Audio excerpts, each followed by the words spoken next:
मम्मा दे दो ना मुझे और पैसे। हमारे पास किसी चीज की कमी है क्या जो आप हमेशा मुझे पैसे देने में इतनी कंजूसी करती हो? बाहर जाती हूँ तो पैसे तो चाहिए ना मुझे। बाहर आने जाने के लिए हमने तुझे पैसे दे दिए हैं, उसके अलावा तुझे पैसों की क्या जरूरत है?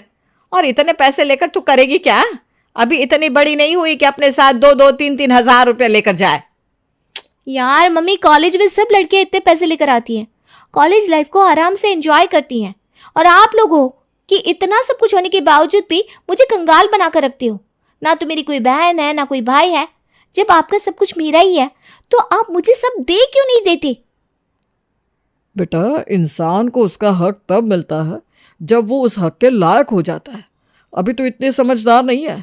आज जब तेरी शादी हो जाएगी तो तुझे हम सब कुछ दे देंगे। उसके बाद तो तुझे हमसे कुछ मांगने की ज़रूरत भी नहीं पड़ेगी। भला ये क्या बात हुई? अब मुझे अपने हिस्से के लिए भी अपनी शादी होने का इंतजार करना पड़ेगा। कुछ और नहीं तो कम से कम कॉलेज आने जाने के लिए मुझे गाड़ी ही दिला दीजिए। आपके पास तो वैसे भी 2-2 गाड़ियां हैं, उसमें से एक दे दो ना मुझे। बेटा, हर चीज़ समय से अच्छी लगती है। अभी तू कॉलेज में पढ़ने जाती है ना, तो तुझे गाड़ी की क्या ज़रूरत है? कॉलेज जाने के लिए मेट्रो है, बस है। अगर तुझे और आराम चाहिए तो ऑटो रिक्शा भी है। इतने पैसे तो हम तुझे देते हैं कि तू ऑटो रिक्शा से कॉलेज आ जा सके। कोई मेरे बारे में क्या सोचेगा? इसके पापा इतने अमीर हैं, घर में 2-2 गाड़ियां खड़ी हैं, इसके बाद भी लड़की ऑटो में कॉलेज जाती है। अरे आपको पता है, आपकी कंजूसी की वजह से मेरी सारी फ्रेंड्स मेरा मजाक उड़ाती हैं। बेटा, तो चाहे कुछ भी बोल ले, लेकिन तेरी शादी से पहले हम तो तुझे कुछ देने वाले नहीं हैं। अभी जो जितना मिल रहा है उसमें खुश रहे, वरना। बाय, चलती हूँ। शनाया कॉलेज पहुंचती है। आ गई तू फिर से इस खटारा में बैठकर। अरे मुझे तो समझ में नहीं आता, आखिर तेरे घर वाले इतना पैसा लेकर जाएंगे कहाँ? बेचारी बच्ची को थोड़ा सा भी सुख नहीं देते।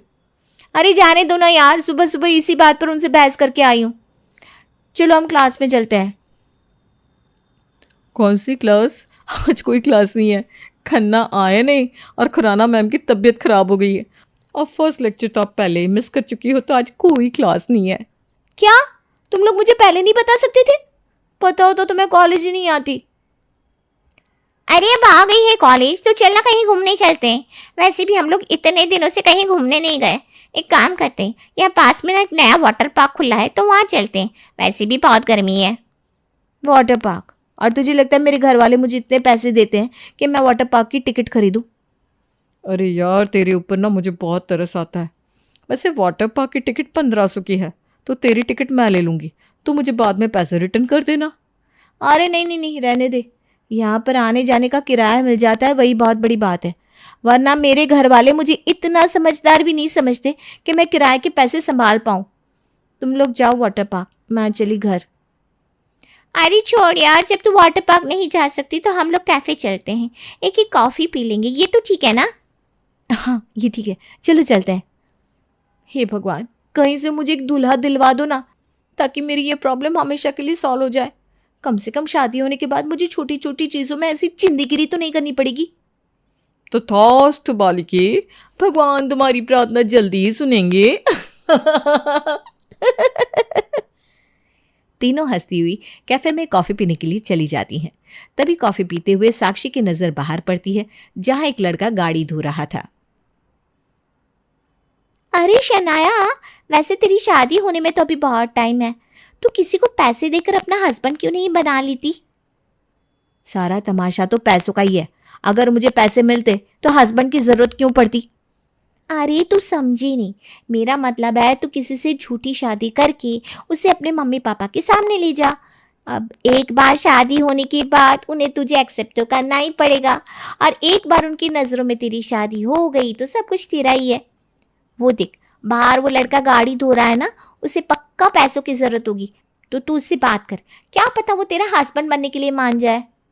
नहीं तो क्या, वैसे भी एक गाड़ी धोने वाले को जब तेरे जैसी वाइफ मिलेगी तो वो मना तो नहीं करेगा। वैसे दिमाग तो बहुत अच्छा लगाया तुमने, एक बार जाकर ट्राई करती हूँ। शनाया बाहर उस लड़के के पास उससे बात करने जाती है और उसे झूठी शादी के लिए एक ऑफर देती है। देखो, मुझे पता है कि तुम्हें पैसों की ज़रूरत है और मुझे एक नकली पति की ज़रूरत है। तुम बस मेरे मम्मी पापा के सामने मेरे हस्बैंड बनने का नाटक करो, बाकी तुम्हें हर महीने मैं सैलरी देती रहूँगी। तुम आराम से मेरे घर में भी रह सकते हो, तो तुम्हारी लाइफ भी बहुत ईजी हो जाएगी। वैसे मुझे कोई प्रॉब्लम नहीं है।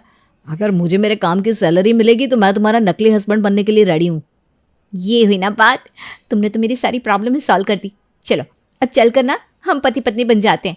घर वालों को भी तो लगना चाहिए ना कि हमने सचमुच में शादी की है।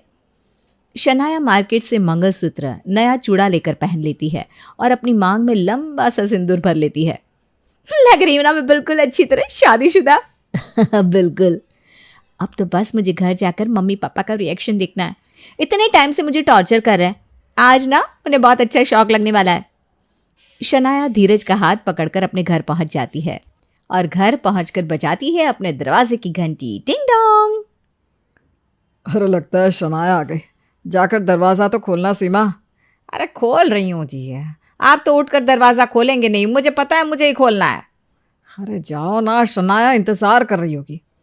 सीमा उठकर दरवाज़ा खोलती है तो अपने सामने का नज़ारा देखकर उसका तो सर चकरा जाता है। ये कौन है? तेरी मांग में ये सिंदूर, गले में मंगलसूत्र और हाथ में ये चूड़ा, क्या है ये सब? अरे इधर आइए जी, ये देखिए तो क्या हो रहा है। अरे माँ, पापा को यहाँ बुलाकर उन्हें तकलीफ क्यों दे रही हो? हम दोनों खुद ही अंदर आ जाते हैं। आ जाओ राघव, अब हम अंदर चलते हैं और सबसे पहले मम्मी पापा का आशीर्वाद लेते हैं। उनके आशीर्वाद के बिना तो हमारी शादी अधूरी है ना। शादी कैसी? किसने की शादी? हमने की पापा। मैं और राघव इतने टाइम से एक दूसरे से बहुत प्यार करते थे, लेकिन मुझे पता था जब तक मेरी मास्टर्स नहीं हो जाएगी और उसके बाद भी जब तक मैं अपनी पीएचडी नहीं कर लूँगी तब तक आप मेरी शादी नहीं करवाओगे। पर अब ना हम दोनों ज़्यादा टाइम तक अलग नहीं रह सकते थे और राघव की मम्मी की तबीयत भी बहुत ख़राब थी, तो हमने सोचा जितनी जल्दी हो उतनी जल्दी शादी कर लेते हैं। वो कहते हैं ना पापा, काल करे सो आज कर, आज करे सो अब, पल में प्रलय होएगी तो। अरे प्रलय तो तूने हमारी जिंदगी में ला दी है। पता नहीं ये किससे शादी करके हमारे घर लेकर आ गई। अरे पहले इससे खानदान वालों को तो जानते हैं, उसके बाद अगर हमें पसंद आता तो हम इससे तेरी शादी करवा देते। इस खानदान वानदान में कुछ नहीं रखा पापा। अगर मैंने किसी को पसंद किया है तो वो अच्छा ही होगा। अच्छा आप ये सब छोड़िए, हम बहुत थक गए हैं, हमें आराम करना है। ये सब तो ठीक है, लेकिन ये जानता है ना कि हमें घर जमाई चाहिए, हमारी संपत्ति को संभालने वाला। तो और कोई तो है नहीं। अब तुम्हारी शादी हो गई है तो सब तुम्हें ही संभालना है और हमारे बुढ़ापे में हमारा ख्याल भी तुम दोनों को ही रखना है। अगर इसे ये सब मंजूर है तो ही हम इसे अपना दामाद बनाएंगे। बिल्कुल। अच्छा अब बहुत सवाल जवाब हो गए, चलिए हम रेस्ट करने चलते हैं। अगले दिन। शनाया बेटा, जैसा कि मैंने तुमसे कहा था, तुम्हारी शादी के बाद मैं सब कुछ तुम्हारे नाम पर कर दूँगा। तो आज से बिजनेस भी तुम्हें संभालना है। यह हमारे नए क्लाइंट्स की फाइल है, इसे ज़रा ध्यान से पढ़ लेना। और कुछ टाइम से हमारा प्रॉफिट भी कम हो रहा है, तो उसके लिए भी कुछ सोच लेना। अच्छा एक बार मुझे फाइल दिखाना तो मैं भी डिटेल्स पढ़ लेता हूँ। क्या? अरे तुम डिटेल्स पढ़कर क्या करोगे? वैसे भी बिजनेस से तुम्हारा दूर दूर तक कोई लेना देना नहीं है, तुम रहने दो, ये सब कुछ मैं देख लूँगी। देखो बेटा, तुमने मेरी बेटी से शादी ज़रूर की है, लेकिन हमारे बिजनेस के बीच में बोलने का तुम्हें कोई हक नहीं है। ये सब कुछ मेरी बेटी का है, तुम्हारा नहीं, इसलिए तुम इसके बीच में ना बोलो तो ये अच्छा रहेगा। वो तो मैं बस ऐसे ही पढ़ रहा था, बाकी मैं जानता हूँ कि ये सब कुछ शनाया का ही है। राघव को शनाया और उसके पापा की बात दिल पर लग जाती है, लेकिन वो फिर भी उनको कुछ नहीं कहता। कुछ दिन बाद। अच्छा हुआ मैंने तुमसे शादी करने का डिसीजन लिया, कम से कम मुझे पापा ने ये गाड़ी तो दे दी, वरना मैं अभी भी ऑटो से ही कॉलेज जा रही होती। अच्छा तुम्हें भी तो बाहर जाना था ना, चलो तुम्हें ड्रॉप कर देती हूँ। वैसे अगर तुम बुरा ना मानो तो क्या एक दिन के लिए मैं तुम्हारी गाड़ी चला सकता हूँ? आज मेरा ड्राइव करने का बहुत मन कर रहा है। माफ़ करना, लेकिन मैं तुम्हें ये गाड़ी देकर अपनी गाड़ी का हुलिया नहीं बिगाड़ना चाहती। तुम कभी इतनी महंगी गाड़ी में बैठे भी हो जो इसे चलाने की बात कर रहे हो? अगर गलती से तुमने इस गाड़ी को कहीं ठोक दिया ना तो तुम्हारे पूरे महीने की सैलरी से भी तुम इसे ठीक नहीं करवा पाओगे। मैं तुम्हें अपनी गाड़ी में बैठने दे रही हूँ ना, वही तुम्हारे लिए बड़ी बात है। कहाँ तुम गाड़ी को साफ करने वाले और कहाँ मैं तुम्हें इस गाड़ी में बिठा रही हूँ। चलो बैठो अंदर, मुझे कॉलेज के लिए देर हो रही है। नहीं रहने दो, वैसे भी मुझे जहाँ पर जाना है वहाँ पर जाने के लिए अभी थोड़ा टाइम है, तो मैं बाद में चला जाऊँगा। ठीक है, अगर किराया लेना हो तो मेरे कमरे से ले लेना। वैसे भी अब तुम्हारे दूसरे महीने की सैलरी देने का टाइम आ गया है, तुम्हारे पास पैसे ख़त्म हो गए होंगे ना, तो ले लेना। चलती हूँ मैं। शनाया की बात से राघव का दिल टूट जाता है। कुछ दिन बाद आजकल गंगानगर में प्रॉपर्टी के दाम गिर गए, सोच रहा हूँ वहाँ पर ज़मीन खरीद लूँ। तुम क्या कहती हो शनाया? अगर आपको ठीक लगता है तो खरीद लीजिए ना पापा। ऐसे भी मुझे प्रॉपर्टी के बारे में ज़्यादा नॉलेज नहीं है। प्रॉपर्टी वगैरह के बारे में तो आप ही ज़्यादा जानते हो, तो आपको ठीक लगे तो खरीद लो। अरे नहीं नहीं, गंगानगर में प्रॉपर्टी खरीदने का अभी कोई फ़ायदा नहीं है। वैसे भी वहाँ पर कई सालों तक डेवलपमेंट का कोई चांस नहीं है। अगर आपको प्रॉपर्टी में इन्वेस्ट करना है तो ऋषिनगर में प्रॉपर्टी खरीदिए। पिछले कुछ सालों में वहाँ पर काफ़ी डेवलपमेंट हुई है। अभी ज़्यादा लोगों ने वहाँ पर प्रॉपर्टी खरीदी नहीं है, इसलिए प्रॉपर्टी के रेट भी ठीक है। अगर आप वहाँ प्रॉपर्टी खरीदोगे तो आने वाले टाइम में आपको बहुत प्रॉफिट होगा। बेटा लगता है शायद तुम्हें किसी ने सिखाया नहीं कि जब तक तुमसे किसी बारे में पूछा ना जाए तुम्हें अपनी राय नहीं देनी चाहिए। मैंने तुम्हें पहले भी समझाया था ना कि बेशक तुम मेरी बेटी के पति हो, हमारे दामाद हो, लेकिन हमारे घर के फैसलों के बारे में बोलने का तुम्हें कोई अधिकार नहीं है। तुम घर जमाई हो, घर जमाई बनकर रहो, अपना कायदे में रहो। अरे क्या आप लोग भी यहाँ पर ये बातें लेकर बैठ गए? ये सारी बातें बाद में करना, अभी चलकर पहले खाना खा लीजिए, खाना ठंडा हो रहा है। राघव बेटा चलो तुम भी खाना खा लो। नहीं मम्मी जी, मुझे भूख नहीं है, आप लोग खा लीजिए। अरे मम्मी उसे भूख नहीं है तो जाने दो ना, मुझे भूख लगी, आप जल्दी से मेरे लिए खाना लगा दो। राघव को उनकी बातों का इतना बुरा लगता है कि वो बिना खाए ही कमरे में चला जाता है। कुछ देर बाद शनाया डिनर करके कमरे में आती है। ये लो तुम्हारी सैलरी। राघव पैसे लेकर अपने पास रख लेता है। अरे अब तो तुम्हें तुम्हारी सैलरी भी मिल गई, तो फिर मुंह क्यों फुला कर रखा है? क्या बात है, ये सैलरी तुम्हें कम लग रही है क्या? राघव शनाया की बात का कोई जवाब नहीं देता। अरे क्या हो गया, तुम्हें मैंने हायर किया है, तुम मेरे कोई सचमुच के पति नहीं हो जिस तरह मुंह फुलाकर बैठे हो। देखो शनाया, भले ही तुमने मुझे सैलरी पर हायर किया है, लेकिन मैं भी एक इंसान हूं और मेरी भी अपनी एक सेल्फ रिस्पेक्ट है। ठीक है, अगर तुम लोगों को मेरा ओपिनियन नहीं लेना तो मत लो, लेकिन इस तरह इंसल्ट करने का क्या मतलब है? देखो राघव, मुझे लगता है कि मुझसे ये झूठी शादी करके तुम अपनी असलियत भूल गए हो। ये मत भूलो कि तुम बस एक गाड़ी साफ करने वाले हो और तुम मेरे घर में एक घर जमाई हो। और घर जमाई की क्या इज्जत होती है वो तो तुम अच्छी तरह जानते होगे। तो तुम आखिर इज्जत चाहते ही क्यों हो? तुम यहाँ पर पैसे के लिए आए हो और वो तुम्हें मिल रहा है। तुम्हारा सारा खर्चा उठा रही हूँ ना मैं, तुम्हारे रहने का, खाने का, कपड़ों का, हर चीज़ का खर्चा मैं कर रही हूँ। तो तुम्हें इससे ज़्यादा और क्या चाहिए? हाँ, और अगर तुम्हें ये सैलरी कम लग रही है तो बता दो, मैं ज़्यादा पैसे दे दूंगी। रुको। शनाया अपनी अलमारी से एक नोटों की गड्डी उठाकर लाती है और राघव के सामने रख देती है। क्या है ये सब? देखो, अब इस तरह भोले बनने का ड्रामा मत करो। अच्छी तरह जानती हूँ तुम ये बेइज्जती और इज्जत का ड्रामा सिर्फ और सिर्फ पैसों के लिए कर रहे हो। तो ये लो, ये रहे तुम्हारे पैसे। देखो अब तुम कुछ ज़्यादा ही कर रही हो। मुझे तो समझ में नहीं आता तुम्हारी प्रॉब्लम क्या है। तुमसे शादी करने से पहले तुम्हें सब बताया था ना, उसके बाद भी न जाने तुम मुझसे क्या एक्सपेक्ट कर रहे हो। पैसे दे रही हूँ तो खुश रहो ना। अरे पैसा पैसा पैसा बहुत हो गया। तुम्हें क्या लगता है इंसान के लिए पैसों से ज्यादा और कुछ भी मायने नहीं रखता? अरे मान लिया कि तुमने शादी के लिए मुझे हायर किया, लेकिन मेरी इज्जत का क्या? हाँ, अगर कोई एम्प्लॉय एक कंपनी में जॉब करता है तो इसका मतलब ये नहीं कि उसे सैलरी मिलती है तो कंपनी वाले उसकी कोई इज्जत नहीं करते या उसे हर वक्त बेइज्जत करते हैं। तुम मुझे हर महीने सैलरी क्या देती हो? तुम तो मेरी कोई इज्जत ही नहीं समझती। ए मिस्टर, देखो, मुझे तुम्हारी इज्जत बेइज्जती से कुछ लेना देना नहीं है।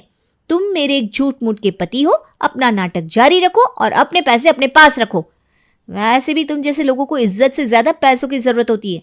तो अगर पैसा मिल रहा है तो उसे रख लो, वरना जितना मिल रहा है वो भी नहीं मिलेगा। उस दिन जब तुम मेरे पास आई थी तो मुझे लगा था तुम बहुत अच्छी लड़की हो, लेकिन अब पता चल रहा है कि ना तो तुम्हें किसी से बात करने की तमीज है और ना ही तुम किसी की इज्जत करती हो। मैं तो तुमसे सचमुच का प्यार करने लगा था, लेकिन तुम्हारी ये सच्चाई देखकर मुझे खुद से घिन आ रही है। अरे बाप रे बाप, हिम्मत तो देखो अपनी, तुम मुझसे प्यार करोगे? जितने पैसे तुम अपनी जिंदगी में नहीं कमा सकते ना, उतनी महंगी तो मेरी गाड़ी है। तुमने मुझ जैसी लड़की से प्यार करने का सपना आखिर देखा कैसे? तुम्हारी औकात क्या है मुझसे प्यार करने की? बहुत हो गई। औकात औकात औकात। अभी तक तो मैं तुम्हारे सामने एक गाड़ी धोने वाले का ड्रामा कर रहा था।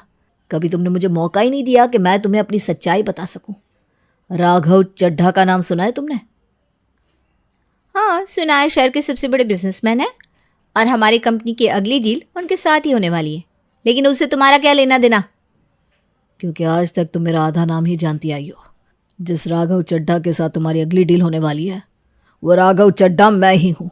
और अब ना तो मुझे तुम्हारे साथ कोई डील करनी है और ना ही तुम्हारे साथ इस झूठी शादी का कोई ड्रामा करना है। ये पकड़ो अपने पैसे, और आज तक तुमने मुझे जितने पैसे दिए ना उसके डबल पैसे मैं तुम्हें वापस दूंगा। आ जाना मेरे ऑफिस में कल लेने, वरना चाहो तो अपने असिस्टेंट को भेज दूंगा। राघव की बात सुनकर शनाया की आंखें फटी की फटी रह जाती हैं। भले ही राघव शनाया से प्यार करने लगा था, लेकिन शनाया की बदतमीजियों की वजह से वो उसे छोड़कर चला जाता है, क्योंकि शनाया ने उसकी सेल्फ रिस्पेक्ट की धज्जियां उड़ाकर उसके मान सम्मान को ठेस पहुंचाई थी। इसलिए राघव ने अपनी सेल्फ रिस्पेक्ट के लिए अपने प्यार को भी ठुकरा दिया और शनाया की आंखों के सामने आज उसका पैसों का सारा घमंड चकनाचूर हो गया।